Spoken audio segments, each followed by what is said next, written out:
பார்த்துங்க ஃப்ரெண்ட்ஸ், இப்போ transformer maintenance பண்ணுறாங்க. எப்பயுமே மெயின்டெனன்ஸ் பண்ணும்போது டிரான்ஸ்ஃபார்மர் ஆஃப் பண்ணிட்டா 3 கத்தி ஓப்பன் தவிர ஆஃப் பண்ணிவிட்டு எர்த்ராடு இந்த 3 ஃபேஸ்லேயும் 3 பழுப்பு இருக்கே, அதான் எர்த்ராடு போட்டு அதை எடுத்துன்னு வந்து கிரவுண்ட் பண்ணிடணும். கிரவுண்ட் பண்ணிவிட்டு தான் ஒர்க் பண்ணணும். மேலே பாருங்கள் ஒர்க் பண்ணுறாங்க.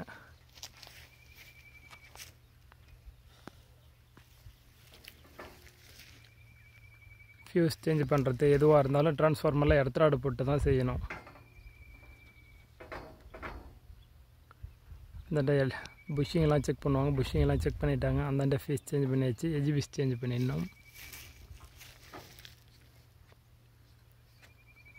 ஒர்க் செஞ்சு முடிகிற வரைக்கும் எர்த்ராடு இருக்கணும்.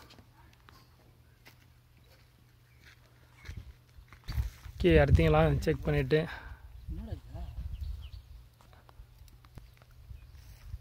இந்தாண்டெல்லாம் ஃபீஸ் செக் பண்ணியாச்சு. ட்ரான்ஸ்ஃபார்மர் HDLT புஷ்ஷிங் எல்லாத்தையும் செக் பண்ணியாச்சு. எஜ் பீஸு ஃபியூட்ரு பீஸ் மாற்றிடணும். அப்புறம் லைனில் போய் மரம் எதனா இருந்தால் வெட்டிடுவாங்க. டிரான்ஸ்ஃபார்மர் மெயின்டெனன்ஸ்லாம் ஓரளவு அவ்வளோதான். எர்த்திங் முக்கியமாக மெக்கர் வேலி செக் பண்ணணும்.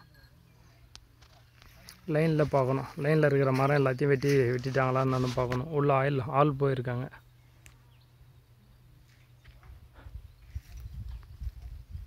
இந்த சைட்லேயும் ஆள் போயிருக்காங்க.